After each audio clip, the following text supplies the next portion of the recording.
এই আলেমুল আমাদেরকে সারা বাংলাদেশের আলেমুল আমাদেরকে এই বেতন ভাতা ঈদের আগে দিয়ে তারা যাতে কমপক্ষে ডাল ভাত খেয়ে ঈদ করতে পারে এই সুযোগ করে দেওয়ার জন্য আমি বিনীতভাবে যারা উপদেষ্টা রয়েছেন, ধর্ম উপদেষ্টা রয়েছেন, তাদেরকে আহ্বান জানাচ্ছি, তাদের উপরে আল্লাহর রহমত নাযিল করুক। এমন পর্যন্ত পারবে না। আজকে আলেম ওলামারা শিক্ষা দিচ্ছে, কোরআন শিক্ষা দিচ্ছে, আর এই কোরআন শিক্ষা দেওয়ার বিনিময়ে মাত্র ন্যূনতম 5,000 টাকা ভাতা দেওয়া হয়। এই ভাতাটা আপনাদের কাছে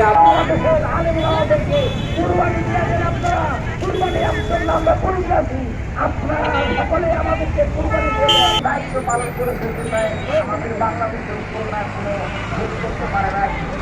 আমরা সকলে ঐক্যবদ্ধ হয়েছে আল্লাহ আমাদেরকে যাতে ন্যূনতম বেতনটা উপদেষ্টারা সকলেই আমাদের বেতন দিয়ে আমাদের এই প্রকল্পটাকে রাজস্বভাবে দেওয়ার জন্য আমরা জোর দাবি জানাচ্ছি। এই কথা বলেই আমার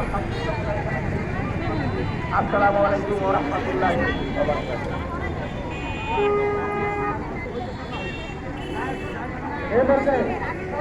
আকারে কথা বললেন